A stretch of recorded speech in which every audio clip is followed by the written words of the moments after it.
Compõem este painel como convidados Octávio Carrasquilha, executivo principal da Direção de Assistência Técnica em Biodiversidade e Mudança Climática, Gerência de Impacto Climático e Biodiversidade Positiva da CAF, Banco de Desenvolvimento da América Latina. Uma salva de palmas. Vamos também receber com aplausos Juliana Salles Almeida, Principal Specialist do Office of the Special Advisor da Presidência do Banco Interamericano de Desenvolvimento, BID. Uma salva de palmas. Também vamos receber Deise Gomes de Oliveira, gerente do setor ASG, Bioeconomia, Carbono e Energia do Banco do Brasil. Apesar assim, de eu ser uma pessoa extremamente minimalista, um dia, se alguém puder ir na minha casa, vai ver que eu pratico isso, ensino isso às minhas filhas. E na minha profissão, eu aprendi que o dinheiro sempre vem na frente. Então, não sou materialista, mas eu entendo a importância do dinheiro. E por que eu comecei a aprender a importância do dinheiro? Porque são 27 anos, né, construindo e implementando projetos na área de sustentabilidade e vendo que aqueles projetos que a gente não conseguiu financiamento não saem do papel, ficam engavetados. Então, a primeira coisa que eu começo a conversar com as equipes que eu trabalho, com as consultorias que eu estou iniciando, é onde que nós vamos achar o dinheiro. Às vezes, até antes de definir 100% do escopo, eu já estou pensando aonde que nós vamos achar o dinheiro para fazer aquilo ali que a gente está querendo fazer, né? Então, eu acho que esse painel ele trata um pouco disso, de trazer um pouco mais próximo da gente, desmistificar um pouco o acesso a recursos. Recursos além dos recursos que são conhecidos, né, que são os recursos públicos, de transferência, de emenda, né? A gente também ampliar um pouco mais os horizontes para outros recursos, outras formas de recurso, né? Como a gente está aqui com 3 entidades, né? 3 técnicos que vêm representando também 3 entidades, né, muito, muito importantes, a gente achou relevante fazer um painel um pouco diferente. Então, nós vamos fazer um primeiro momento onde cada um vai falar um pouquinho dos financiamentos, de como é que funciona, dentro da sua instituição, trazendo para a mesa aqui as oportunidades. Depois, nós vamos fazer uma discussão entre nós, com perguntas e respostas entre nós. Depois, num prazo um pouco maior, as perguntas para a plateia. Tá bom? Então, vai ter uma parte inicial aí com um pouquinho de conteúdo, até porque vem muita informação que talvez não sejam informações conhecidas. Então, a gente achou que talvez seja importante trabalhar dessa forma. Bom, então, a gente tem aqui uma questão que gera um pouco de confusão entre o que são instrumentos e mecanismos, né, de financiamento. Então, quando a gente fala em instrumento, a gente está falando, por exemplo, dos contratos que geram. Esses instrumentos, eles são baseados em mecanismos, tá? Então, eu vou falar um pouco do que são os instrumentos e depois detalhar um pouco mais os mecanismos. Então, a gente tem, por exemplo, como instrumento, recursos reembolsáveis, né, que são os empréstimos, tá? Então, quando a gente vai buscar recurso que nós vamos ter que pagar de volta com algum tipo de juro, nós estamos falando de recursos reembolsáveis, que é essa terminologia que nós usamos nos bancos bilaterais, multilaterais, e recursos não reembolsáveis são as doações. Então, aqueles projetos que são feitos com doações de fundos, como o GEF, por exemplo, e tantos outros, nós estamos falando de a Fundação Banco do Brasil, enfim, a gente está falando de recursos não reembolsáveis. Tá? Aí nós temos títulos de dívidas sustentáveis, que são os green bonds, tá? Que são emitidos por governos estaduais ou bancos públicos, fundos de capital semente, né? Aqui no Brasil tem alguns editais que saem da FAP, tem um de São Paulo, acho que é Fiesp, enfim, que tem essa coisa do capital semente. Participações acionárias, que são o equity, que é quando o financiador entra dentro da empresa como um dos sócios, né?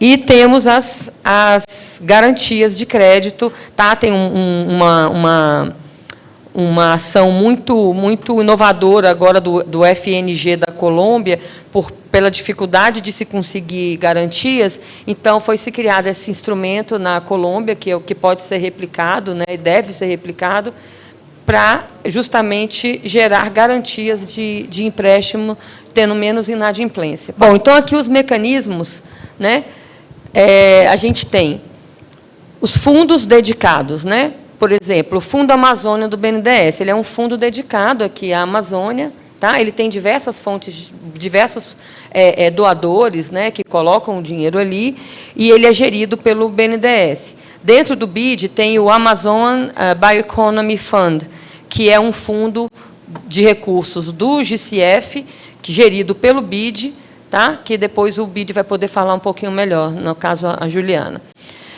Tem o GCF, tem o GEF, tá? Que são também fundos, né, específicos dedicados. Tanto o GCF quanto o GEF foram criados na época do Acordo de Paris. Sistemas, né, de crédito público, né, operados por Banco da Amazônia, BNDES e Banco do Brasil. Tá? Então, a gente tem aqui bancos de desenvolvimento que podem ser nacionais, subnacionais, que são o BNDES, o Banco da Amazônia, Banco de Minas, né, tem vários bancos de desenvolvimento aqui no Brasil, a gente tem essa cultura, tanto regional quanto também até estadual. Os multilaterais, a diferença dos bancos públicos nacionais para os bancos públicos bilaterais e os multilaterais é que os nacionais, logicamente, são do Brasil. Quando o Brasil empresta dinheiro para Angola, quando o BNDES empresta dinheiro para Angola, naquele momento, o BNDES para Angola ele é um banco bilateral, porque ele está fazendo uma relação entre os dois países. Tá? Os multilaterais são os bancos também públicos, mas por que públicos? Porque são os donos desses bancos são os países. Então, por exemplo, o BID, o Brasil ele tem em torno de 12%, 11,90%, não é isso, Juliana? Mais ou menos. Né? Então, por isso que ele é um banco público. Ele tem os donos, né, os membros que colocam o capital no banco são os bancos, são os países. Então, por isso, ele é um banco multilateral. O Banco Mundial, né, países do mundo inteiro, o Brasil, acho que é dono de 2,98% do Banco Mundial. Né, o NDB, New Development Bank, o Brasil é dono de 20%. Agora entrou mais alguns países, então talvez tenha quebrado um pouco esses percentuais, mas é muito recente. Acho que tem 2 dias, eu acho que eu vi na mídia, que a Colômbia entrou no NDB, enfim. Mas só para vocês poderem entender por que são bancos públicos e por que é considerado dinheiro público, mesmo sendo internacional, mesmo, tá? Para poder entender um pouquinho. O Banco do Brasil, ele não chega a ser um banco de desenvolvimento, porque ele é um banco público, mas ele é um banco comercial, que as pessoas têm conta bancária nele, ele tem toda, como o Banco Bradesco, como o Santander, mas é um banco público. Tá? Então, o banco de desenvolvimento, né, tanto ele nacional, quanto regional, quanto bilateral, quanto multilateral, eles têm uma característica, que é o value for money. Então, o que aquele dinheiro vai trazer de valor, o impacto daquele dinheiro que vai ser colocado naquele investimento, naquele empréstimo, naquela doação. Então, essa é a grande diferença dos bancos de desenvolvimento para os bancos que não são de desenvolvimento. Tá? Bom, a gente tem aqui pagamentos por serviços ambientais também, que foi colocado, né, até a colega do painel anterior citou, né, plataformas de cooperação internacional, como as agências do Sistema ONU, ONU Meio Ambiente, PNUD, FAO, né, organizações internacionais como TNC, Conservation International, IUCN, WWF, são organizações que não têm recursos em si, mas elas recebem recursos de outros fundos, de outras organizações, e elas podem cooperar, fazer cooperações, né? Bom, nós temos aí ICMS verde, que é uma redistribuição fiscal para os municípios, né, mais favorável à questão da gestão ambiental. A gente tem também garantias, incentivos fiscais verdes, né, como a gente teve recentemente aí para energia solar, uma isenção para energia solar, para módulos até 4 hectares. Garantias públicas de crédito, né, como esse exemplo da Colômbia, muito interessante, tá? E compensações ambientais e termos de ajuste de conduta que são vinculados a licenciamento ambiental e a acordos judiciais na área ambiental, tá? Então, aqui são os mecanismos. Então, como é que a gente contrata com um banco de desenvolvimento? Qual um instrumento? A gente vai ter um contrato de recurso reembolsável, que a gente viu no instrumento, ou de recurso não reembolsável. Tá? Reembolsável um financiamento, não reembolsável doação. Bom, então, aqui eu acho que tem sido falado bastante aqui esse tema, né, no evento, então eu nem vou me ater tanto a esse cenário. Mas uma coisa que eu acho que vale a pena a gente reter de informação é que nós temos hoje já 12 bilhões do PIB do Brasil, tá, vinculado ao setor de bioeconomia. E esse setor ele tem um potencial de até 8 bilhões de dólares, tá, gerando 830 mil empregos até 2050.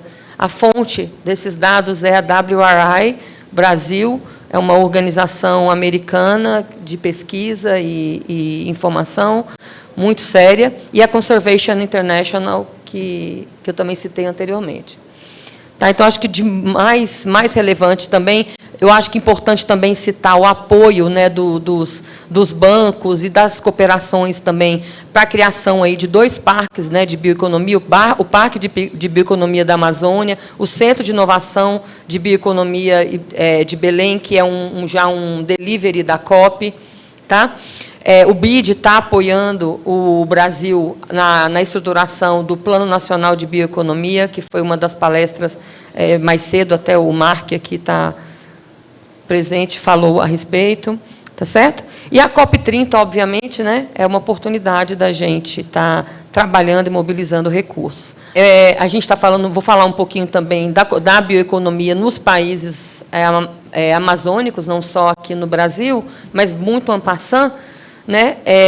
Mas também citar que realmente o Brasil ele está na vanguarda, né? Os demais países ainda estão. O desnível é muito grande da implementação da bioeconomia, desse setor. O Brasil ele está na vanguarda, ainda há muito a se fazer, muito, né? Vocês viram, de 12 bilhões de PIB reais, para a gente chegar em 8 bi de dólares, né? Então, a gente tem muito a fazer, né? Mas o Brasil, realmente, ele já está aqui na vanguarda. Então, a gente tem também 2 iniciativas importantes que atendem também ao Brasil. Tá? Então, tem a FAO, através da OTCA, tá? O Hand in Hand. São recursos não reembolsáveis, tá? No vulto de 89,9 milhões de dólares, tá? Para todos os países da Amazônia.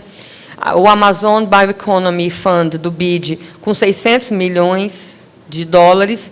Ele também tem recursos reembolsáveis e não reembolsáveis. Depois eu vou detalhar isso um pouco mais na próxima, mas aqui o BID vai poder falar melhor até a respeito. Então, mais uma vez, a importância da COP30, não só em nível Brasil, mas em nível também da nossa região, da nossa Amazônia como um todo. Então, a gente tem aqui alguns exemplos do que já está acontecendo, né? Então, nós temos para a bioeconomia aprovados no Fundo Amazônia 1,2 praticamente bilhões, né, em 2025, tá, para recursos não reembolsáveis para cadeias de sociobiodiversidade.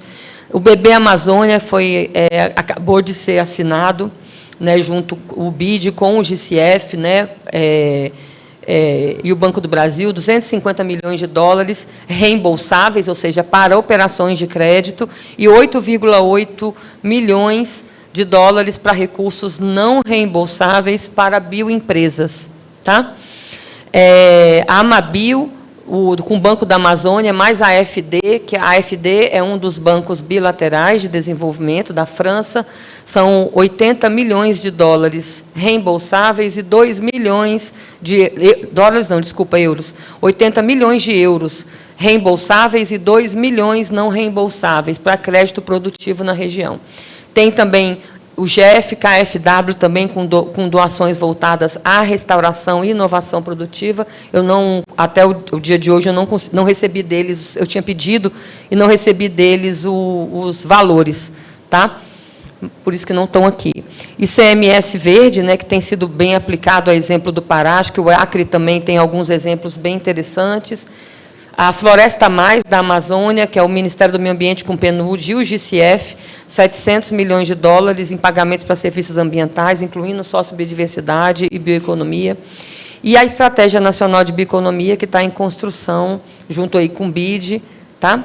Através de recurso não reembolsável. Então, aqui eu falei um pouquinho já, né, dos dois principais que atendem o Brasil. Eu acho que isso aqui é o mais relevante. Eu mesmo agora estou participando de um projeto com a UK Pact, agora dia 3 de julho eu tenho um deadline.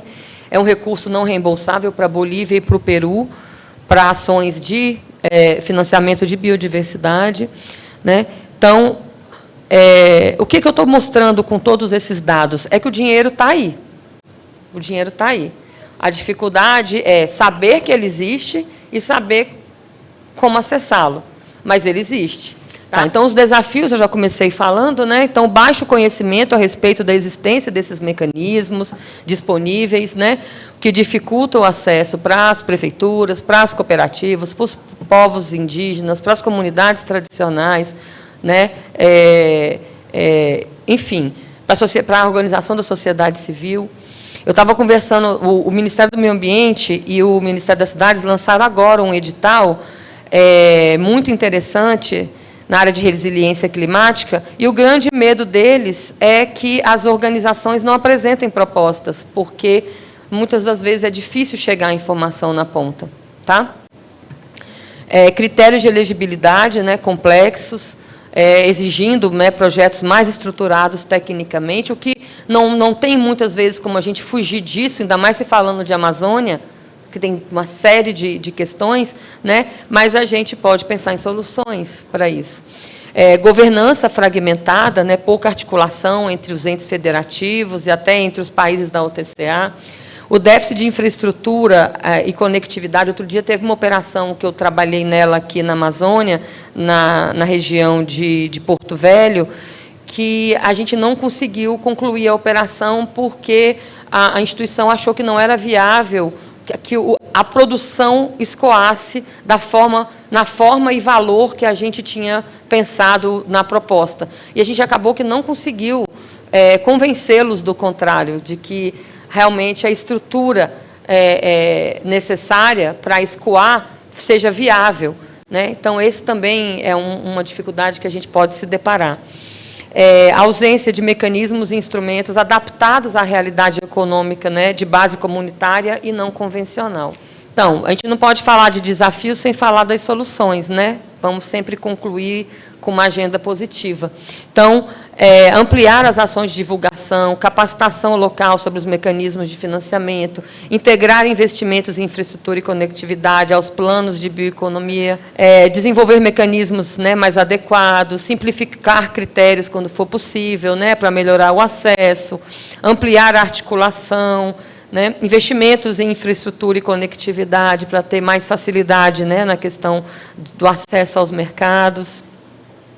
E utilizar, mais uma vez, eu acho que fica aqui para quem for para a COP, eu vou estar lá e todos que vão estar, né, a gente está sempre trazendo isso, né, a importância de financiar. Né, porque o que fazer, como fazer, a gente já tem, mas a gente precisa realmente de financiamento. Né, aonde que está o dinheiro para poder a gente fazer tudo aquilo que a gente está querendo fazer.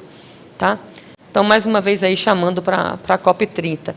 Eu vou passar agora a palavra para Juliana Almeida, tá? Que é a Principal Specialist eu não lembro todo o cargo, Ju, agora. Mas ela vai vir falar um pouquinho aqui pelo BID, tá bom? Na sequência, aí, o Otávio e a Deise. É um prazer estar aqui com vocês. Muito obrigada pelo convite. Muito obrigada, Alessandra, pelo convite. Realmente um prazer estar com esses panelistas e realmente estar aqui no Acre, minha primeira vez, assim que um prazer. Eu vou fazer uma apresentação bem breve. Eu queria primeiro só começar com alguns números, né? Nós fizemos um estudo, foi justamente para o tema da biodiversidade. Qual o valor econômico da biodiversidade? Quanto vem trazendo de retorno econômico? Analisamos o Pará, né, e realmente já temos também outros estudos para outros estados amazônicos, mas esse foi um dos pioneiros. E eu gostaria de mostrar alguns números, porque são bem representativos também de onde pode chegar o próprio estado do Acre. Já está publicado, podem ver nesse slide, com todos os detalhes, e eu só vou mostrar alguns números só para elucidar um pouco o diálogo aqui. Para vocês terem ideia, nós analisamos mais de 30 cadeias de valor em detalhe, né, todos os atores dessas cadeias de valor, algumas delas estão aqui, e vou só passar alguns números para dar uma ordem de magnitude, né? A renda total de todos esses produtos, desses 30 produtos da bioeconomia, geraram somente em 2019 5,4 bilhões de reais de renda, o que representa quase 3 vezes mais o valor da produção rural tradicional, né? Em termos de emprego gerado por essas cadeias de valor, foram mais de 225 mil cargos. Isso em 2019. E esse número, a gente vem monitoreando, só vem crescendo. Tá? A taxa de crescimento anual está gerando ao redor de 8% ao ano. Né? Vocês têm vários desses produtos, né? O açaí, o cacau almendo, a castanha do Pará, o mel, a pupunha, urucum, bacuri, açaí palmito, etc., etc. Isso é alguns só desses produtos. E esses números não estão indo para baixo. Esses números só estão indo para cima. Agora, nós analisamos também o que a gente chama de cadeias de valor longas e curtas. Aqui eu estou mostrando só a longa. A longa, que significa? Que são as cadeias em que elas saem do Estado e são vendidas a outros estados, inclusive exportadas a outros lugares. E são, em geral, as que geram maior renda, né, onde o consumidor final está mais longe. Né, dos 30 produtos analisados, 10 são base de exportação do Estado do Pará, com demanda externa, basicamente, ao mercado nacional, superior à local. Principalmente aí o que nós sabemos, açaí, cacau amêndoa, castanha do Pará, palmito, a borracha, tucumã, etc. E esses produtos, só esses que aqui já representam 96% da bioeconomia do Estado. Nesse gráfico, vocês podem ver o destino, né, a distribuição de renda gerada por essas cadeias de valor, onde fica essa renda. Agora, isso é só para mostrar um pouco o potencial. Agora, nós, como instituição financeira, né, o que a gente prioriza? Onde que está o potencial? Não sei se vocês sabem, mas o BID ele tem uma meta de 40%, isso já está subindo para 50%, do volume de aprovação anual tem que estar relacionado à mudança climática. O que significa isso? Investimento em adaptação ou redução de emissões, que a gente chama de mitigação.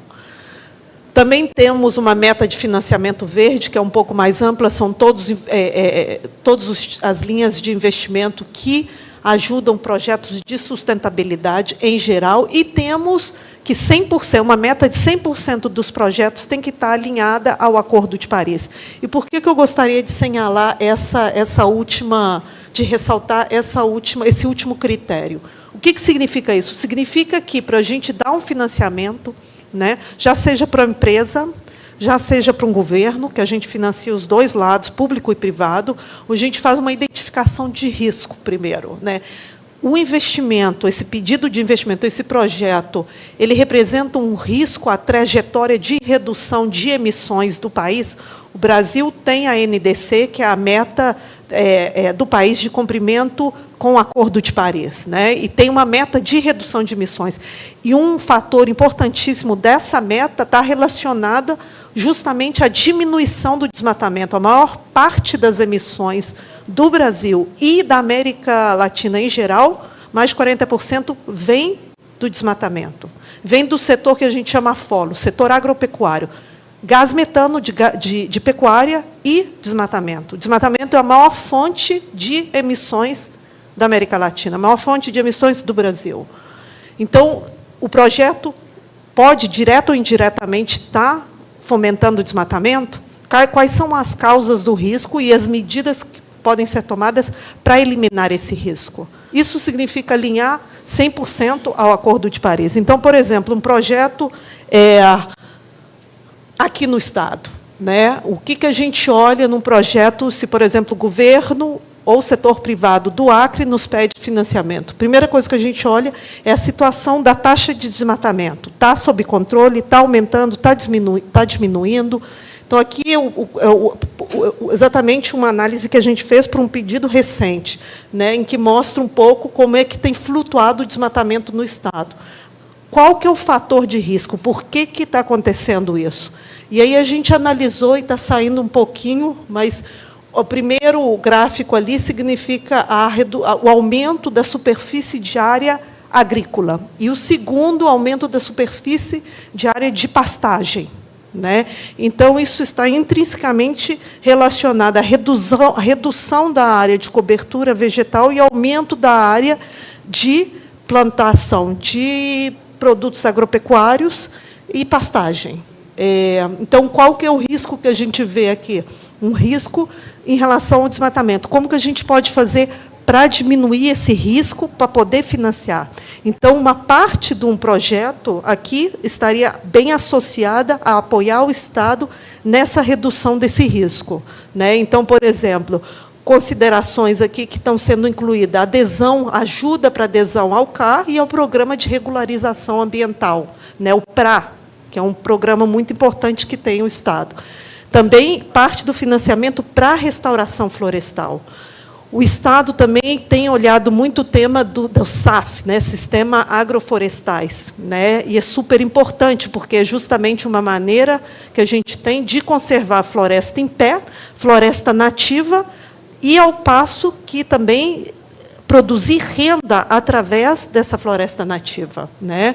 Então, o SAF com nativas, né? Então, isso é o sistema SAF do Programa de Regularização Ambiental, que é um programa extremamente positivo que nós estamos buscando ver como potenciamos, e é o tipo de ação que a gente visaria num projeto. Por exemplo, qualquer projeto, e eu imagino aqui nós temos várias empresas, cooperativas, né, setor produtivo, qualquer que seja o empreendimento de vocês, se de forma direta ou indireta apoia na redução do desmatamento, isso é algo que nós vemos, é algo que nós priorizamos, não só analisamos, mas priorizamos para financiar, né? E aqui nós temos, por exemplo, no Estado, essa projeção de redução do desmatamento através da aplicação desse programa, né, do Plano Estadual de Prevenção de Controle de Desmatamento e Queimada. Então, qualquer empreendimento, qualquer linha de projeto que apoie nesse sentido, vindo do setor privado, porque, obviamente, isso aqui é para aplicação pelo setor privado, é apoiado pelo BID. Agora, quais são as iniciativas, as linhas de financiamento? E aqui é simplesmente um slide. Nós temos várias linhas de financiamento. Realmente, assim, são muitas. A gente dá diretamente a empresas grandes, através do braço privado BID Invest, empresas pequenas, startups, que é através do BID Lab, um outro braço nosso, ou governo, né? O maior braço nosso são as linhas destinadas aos governos. maioria são governos nacionais, ou governo estadual, mas com garantia soberana do governo nacional. Né? A gente tem mobilização de recursos no setor financeiro, a gente ajuda os bancos também a emitir bônus, nós temos bônus amazônicos, títulos da Amazônia, nós temos também apoios a certas coalizões de bancos para fortalecer, para criar metodologias, estándares de monitorio para que esses próprios bancos, que a gente capitaliza, como o Banco do Brasil, o BNDES e vários outros bancos, né, vou mencionar esses dois que são os maiores do país, e o que a gente faz? A gente apoia para que eles tenham um sistema de controle também importante, para não estar destinando fundos a empresas que estão causando um dano ambiental, né, a atividades que possam, direta ou indiretamente, estar fomentando o desmatamento. Então, isso está é a parte central que a gente analisa. Existem falhas nessa análise, existem falhas nesse monitoreio? Sim, existem. Se não existisse, nós não estaríamos com os números assombrosos de desmatamento que a gente tem. Então, é muito fácil pegar e falar, a gente controla, a gente apoia o monitoreio. Sim, estamos apoiando, mas as falhas existem. Né? Eu acho que uma das coisas mais importantes é o tema de que também as políticas públicas, na verdade, elas, diretamente ou indiretamente, elas estão fomentando o desmatamento. Né? E a gente pode um pouco tratar isso mais em detalhe depois, mas se a gente não tiver uma mudança no quadro de políticas públicas de regulação federal, estadual, etc., vai ser difícil, né? Vai ser difícil reverter o quadro que a gente está vendo. Fundos não reembolsáveis, nós temos o Fundo para a Amazônia, Fundo Amazônia para a Vida, inclusive nós temos uma unidade, é tão importante a Amazônia, que foi criada uma unidade ano passado dentro da estrutura do organigrama do BID, né, a unidade da Amazônia.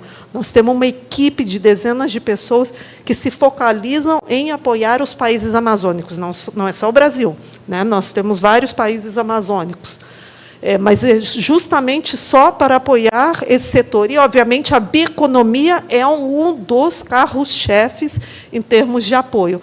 E fazemos muito a capitalização de bancos, como eu mencionei, a Alessandra também mencionou. Eu não vou entrar em detalhe, mas nós temos com o Banco do Brasil, nós temos uma panelista do Banco do Brasil, então ela vai dar mais detalhes do programa BB Amazônia, temos um programa com o BNDES, o Pro Amazônia. Realmente são bastante recursos, aqui está tudo em dólar, né, com esse programa do BB Amazônia são 250 milhões de dólares, com o BNDES 750 milhões de dólares. Em termos de volume está na praça de financiamento. Eu acho que o gargalo é como aceder a esse financiamento. Né? E aí existem vários, eu acho que, gargalos. Acesso à informação, conhecimento técnico, cumprimento das exigências. Então, uma das coisas que a gente está vendo agora, e realmente eu não tenho uma resposta, porque é um tema que nós temos que solucionar, de certa forma, não é só capitalizar esses bancos para que eles possam baixar essas linhas de crédito, é também como tirar certos outros requisitos que os bancos necessitam, por exemplo, colateral. Né? Os bancos pedem para você dar em garantia bens móveis. Muitas empresas não necessariamente têm condições, ou tem um título irregular de uma terra, etc., etc. Não necessariamente essas startups, esses empreendedores têm como dar esse colateral, essa garantia. Então, como a gente pode atuar para reduzir o risco para que essas linhas de créditos possam baixar? Então, não necessariamente é volume de financiamento. Nós estamos tendo dificuldade de baixar essa quantidade de recursos aos beneficiários, através desses problemas, como eu mencionei, que é o tema do gargalo de pedido de garantias. Né? Então, o BID, por exemplo, agora não está aqui, mas nós somos a primeira instituição financeira, estamos dando uma garantia para a primeira concessão público-privada florestal de uma área pública, de uma unidade de conservação, a terra do Xingu, na parte do Xingu, são mais de 50 mil hectares desmatadas, E o governo federal abriu concessão, agora eles estão fazendo várias licitações para dar em concessão por 40, 50 anos uma área pública para que uma empresa, para que quem ganhou a licitação em geral são empresas florestais, possam reflorestar essa área desmatada em geral pela pecuária, pela soja, possam recuperar essa área e depois fazer uma retirada de madeira, né? Então, nós também estamos de acordo com o tema do manejo florestal, é importante, e se não fosse por essa atuação de certas empresas,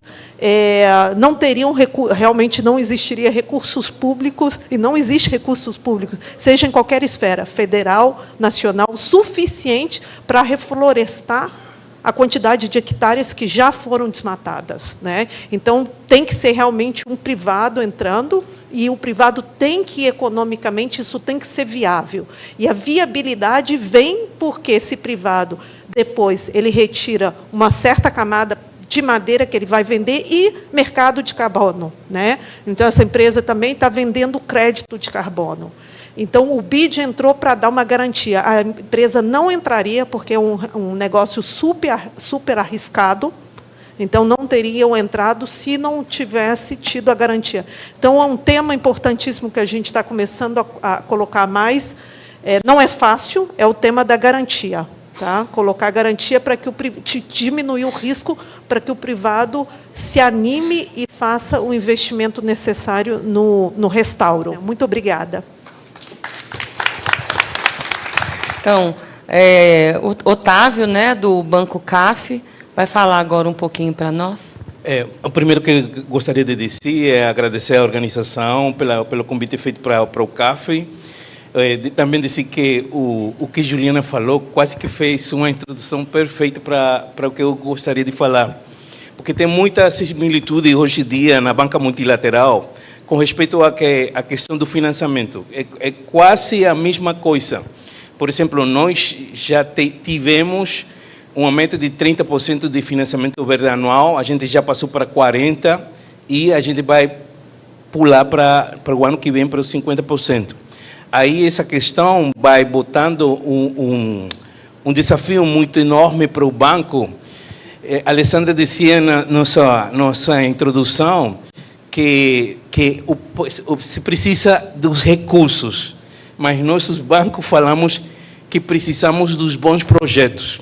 E eu sempre falo que uma boa ideia, bem estruturada, e eu sempre falo bem estruturada, ela tem jeito de atingir recursos para o financiamento. Pronto, quando nós nos referimos ao acesso aos recursos na temática de bioeconomia e biocomércio, eu sempre acho que existem várias rotas. E por conta disso, às vezes o pessoal fica enrolado por conta de não conhecer qual é a ruta mais adequada para acessar esses recursos. Eu acho que a Alessandra falou muito pertinentemente as alternativas que tem. Eu vou fazer no inverso que ela fez. Ela fez desde o financiamento propriamente dito, mas eu vou começar pelos recursos que são os mais acessíveis para os projetos.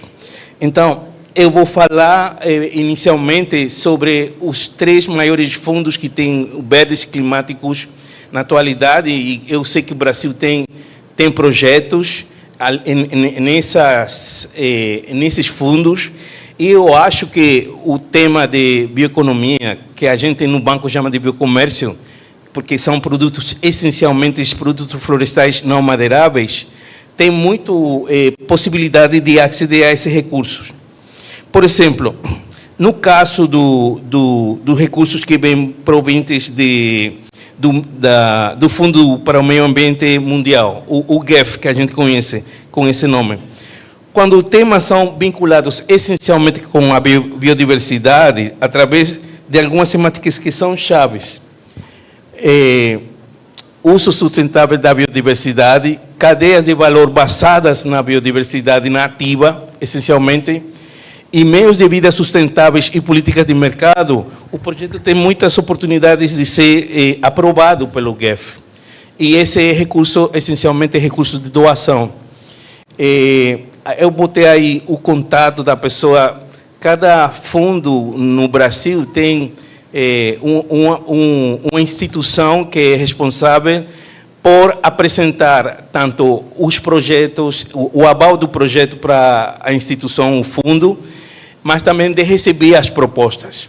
Depois tem o Fundo da Adaptação, que também tem uma oportunidade de aceder a esses recursos, principalmente quando os projetos são baseados em resiliência climática e basado no conhecimento tradicional das populações. Poderia ser no caso das populações nativas.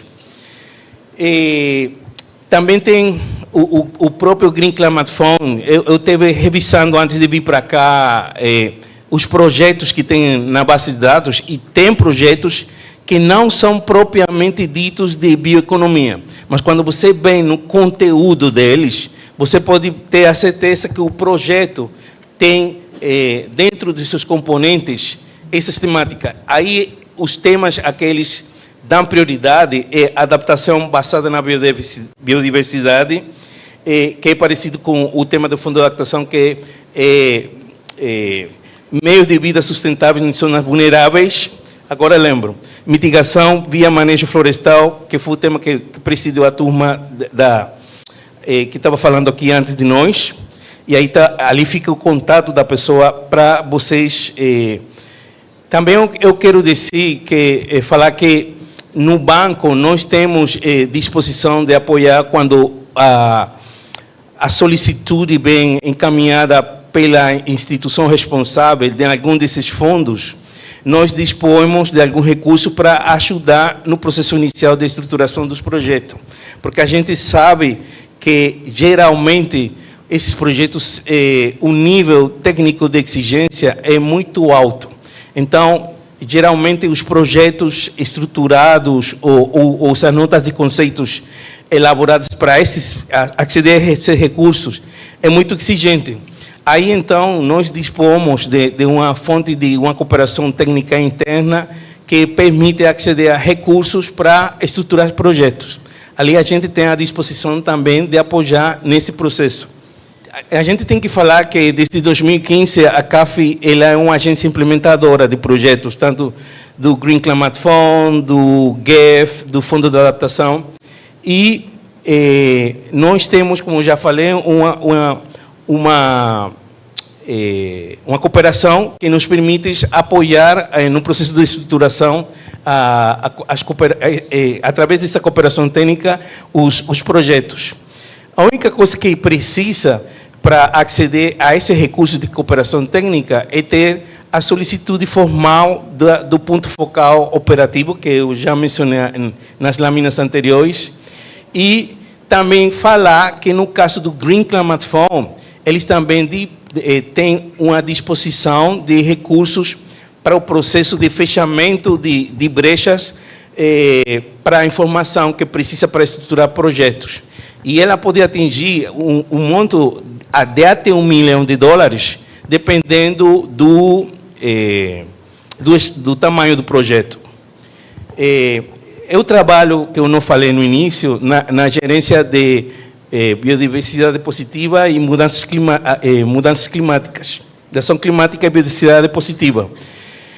Especificamente na direção de assistência técnica em biodiversidade e clima. E nosso trabalho, além de dar o seguimento aos programas, estou falando do programa agropecuário, do programa florestal, do programa de biodiversidade e, mais recentemente, uma iniciativa que é ecossistemas estratégicos. Dentro desse ecossistemas estratégico, o ecossistema amazônico é o número 1 em termos de prioridade para a nossa região. Aí nós recebemos as solicitudes de projetos desses fundos. Nós não só acompanhamos o processo de desenho das notas de conceitos, do PIF, no caso do GEF, e do próprio projeto, até a aprovação e todo o acompanhamento do projeto. Também tem que dizer que, com o surgimento da gerência, agora tem uma direção de financiamento verde. É uma equipe que está plenamente dedicado, única e exclusivamente para operações que têm que atingir o 100% do seu financiamento para financiamento verde. E ali o tema de biocomércio é um dos temas prioritários para essa direção. E esse é um tema que está considerado como uma das áreas prioritárias para essa direção. A gente falou do recurso de doação, mas agora a gente vai falar do recurso de financiamento. Aí tem dois jeitos de atingir ele. O primeiro é as cooperações técnicas não reembolsáveis. Primeiro tem que dizer que são recursos limitados, não tem essa escala como tem no BID ou nos fundos internacionais, mas no caso, os projetos, no caso do tema de bioeconomia, biocomércio, é objeto de cooperação técnica pela CAF, porque é um tema prioritário para nós, mesmo que é um tema diretamente vinculado com o financiamento verde. A solicitude tem que vir via do Ministério da Fazenda, ali está o nome da pessoa e o contato, para vocês canalizar acceder a esses recursos de cooperação técnica. E depois vem as cooperações técnicas reembolsáveis, que elas 100% tem que estar vinculada com a operação. Agora, aqui tem que precisar que a operação não tem que ser 100% de bioeconomia ou biocomércio. Pode ser uma operação de financiamento que está vinculada a um tema geral, como poderia ser infraestrutura ou outro tema, mas que dentro do financiamento tem um componente que está orientado para atender o tema de biocomércio ou bioeconomia. Também dizer que nós, na CAF, trabalhamos igual que o BID, tendo sempre a garantia econômica, financeira, o aval do governo federal para qualquer operação. No caso da CAF, os principais clientes do banco são os governos estaduais e as prefeituras. Então, tem só uma limitante no caso das prefeituras, e que a gente pode trabalhar as cooperações técnicas, tanto com estados e prefeituras, com populações maiores a 100 mil habitantes, e tem que ser solicitada, encaminhada a solicitude através da COGEMEF, que ela é do Ministério da Fazenda. E no caso das prefeituras com menos de 100 mil habitantes, que como a gente tinha falado com a Alexandra no início da organização do evento, são as maiorias das prefeituras da região amazônica. Então, tem que dizer que tem acesso a essas cooperações técnicas reembolsáveis e ao financiamento também, mas ali tem que fazer o que você chama de consórcio, que para isso está estabelecida a lei complementar número 178 de 2021, que permite que várias prefeituras se consorciem para acceder ao financiamento da banca multilateral. Os consórcios, embaixo dessa lei, permite acceder ao financiamento multilateral em nome dos municípios, das prefeituras. E aí, para fechar e não tirar mais do seu tempo, eu gostaria de compartilhar uma experiência que a gente teve com o projeto GEF, do tema de bioeconomia e biocomércio, o maior projeto que a gente já tem manejado. É um projeto que foi regional, era da Colômbia, Equador e no Peru. Era um projeto de 14 milhões de dólares. Ele permitiu impactar 155 mil pessoas, beneficiários, 152 mil pessoas capacitadas no tema de bioeconomia, biocomércio, e 104 mil hectares com manejo sustentável apoiado. Esse é o caso que a gente mostra da experiência que o banco tem trabalhando com esse tema. E dizer que a gente, na CAF, o tema de bioeconomia e biocomércio é muito importante por conta dos impactos estratégicos que a gente atinge com esse tipo de projetos. conservação da biodiversidade, inclusão social, que a gente já tem visto hoje de manhã muito bem explanado a temática, a valoração dos saberes locais, o fortalecimento, que é um tema que hoje em dia para nós é muito prioritário, das cadeias de valor basadas na biodiversidade, um pouco que mostrou Juliana na apresentação anterior, e um tema que para nós é chave, e sobretudo para o ecossistema amazônico, é o posicionamento do biocomércio como ferramenta eficaz para o desenvolvimento do território. Lições e replicabilidade no caso do Brasil. Para nós é muito importante a região amazônica, por conta de que ela permite, no caso da organização da bacia amazônica, do Tratado da Bacia Amazônica, replicar muito dos exemplos do que tem desenvolvido. E como vocês falaram anteriormente, às vezes quem está dentro do Brasil não consegue enxergar o que acontece no Brasil, senão às vezes o que está de fora. E o Brasil está na ponta. Desde que eu me formei, faz tempo disso, no Brasil, o Brasil está na ponta no tema de biocomércio, no tema de bioeconomia. Agora, é como todo mundo diz, ainda também tem muita coisa para ser feita, isso é certo. Mas se eu comparo qualquer país da região da Bacia Amazônica, estou falando da Venezuela, Colômbia, Peru, Equador, Bolívia, eles ainda estão muito mais atrás. Por isso, para nós também é muito importante tudo que pode e se consiga ser feito no Brasil, no tema de bioeconomia e biocomércio, porque ele pode ser, o conhecimento pode ser transferido para outros países da Bacia Amazônica. Nós temos uma ampla experiência, principalmente no Brasil, com trabalho com os governos estaduais e com as prefeituras. E também dizer que na CAF, além de que a gente, comparado com o Banco Mundial e o BID, a gente é um banco muito menor no tamanho, a gente tem muita experiência alavancando recursos de outros sócios estratégicos com que a gente trabalha, principalmente a KfW, a FD, a JICA e outros, os bancos da Coreia. Ultimamente a gente está movimentando muito recursos de outros bancos de desenvolvimento que têm interesse nessas temáticas. E só para fechar, eu queria fazer 2 comentários muito vinculados com a turma que apresentou anteriormente. O pessoal não acredita no setor florestal.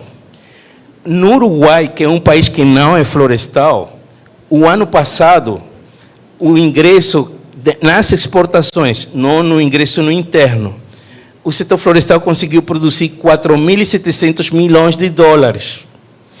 E o Uruguai não é um país florestal, é um país que todos sabem que é a terra da carne, da picanha, do gado. Então, quando os governos acreditam no setor florestal e não tem que precisar fazer as apostas econômicas, senão bota as condições que precisa o setor para se desenvolver, atinge resultados significativos. E vou dar um exemplo. Quando eu falava com um representante do nosso banco no Uruguai, do tema florestal, ele me olhava e me mirava como se eu tivesse doido. Hoje, eu ligo para ele, porque hoje o cenário mudou, trocou. Eu não lhe pedi a reunião, meu diretor pediu a reunião, aí ele vai dar recursos para a cooperação técnica, ele quer uma missão para ver o que o governo quer. Agora, ele enxerga a temática com outros olhos. Então, a brecha que tem que ser fechada não é só de lado de lá, também de lado de cá tem brechas para ser fechadas. Porque acontece que, geralmente, não necessariamente os bancos de desenvolvimento, a banca multilateral, têm conhecimento profundo sobre o setor.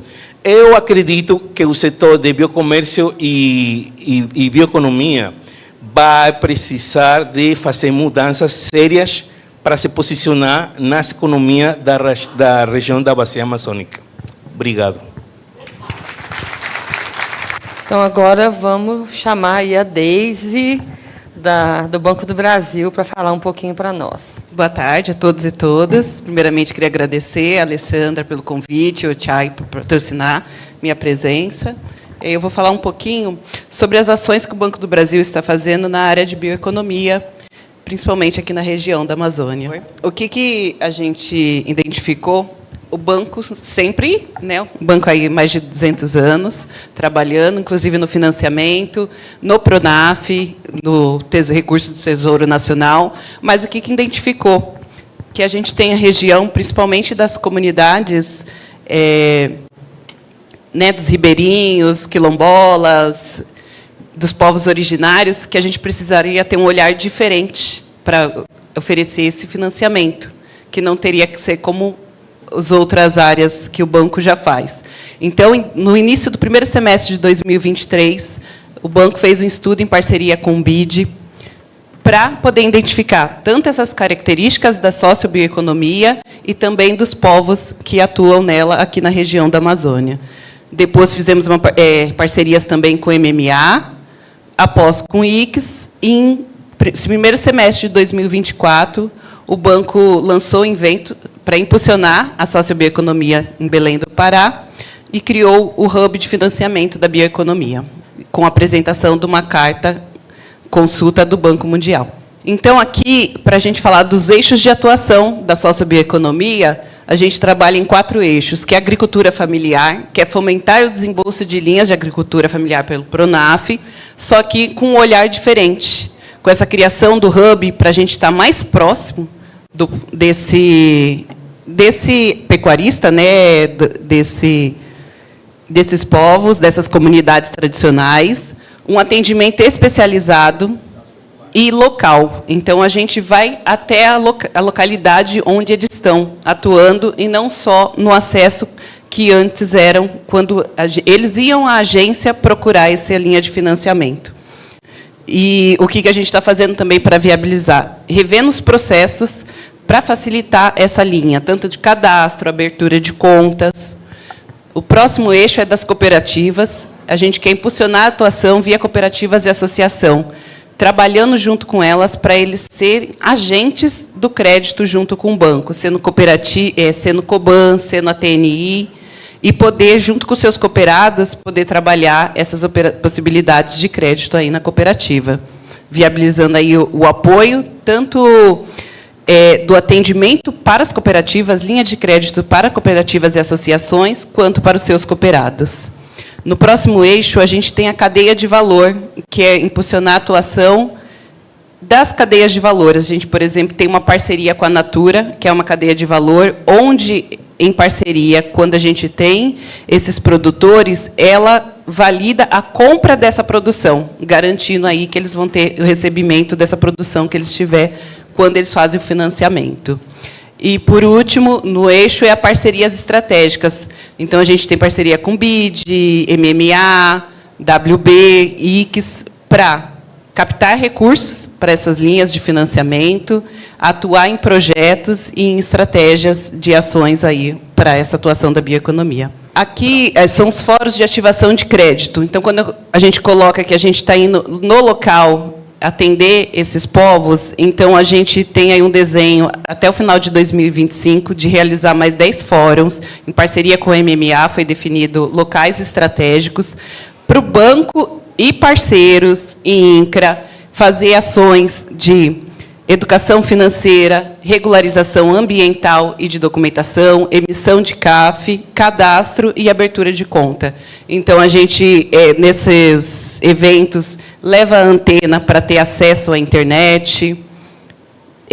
No último evento que a gente teve, também fez parceria com a saúde para levar vacinação. Então, a gente está indo nesses povos, nessas localização, deslocamento via barco, né, bem complexo desse deslocamento que a gente sabe da região Amazônia, para poder estar mais próximo aí desses produtores.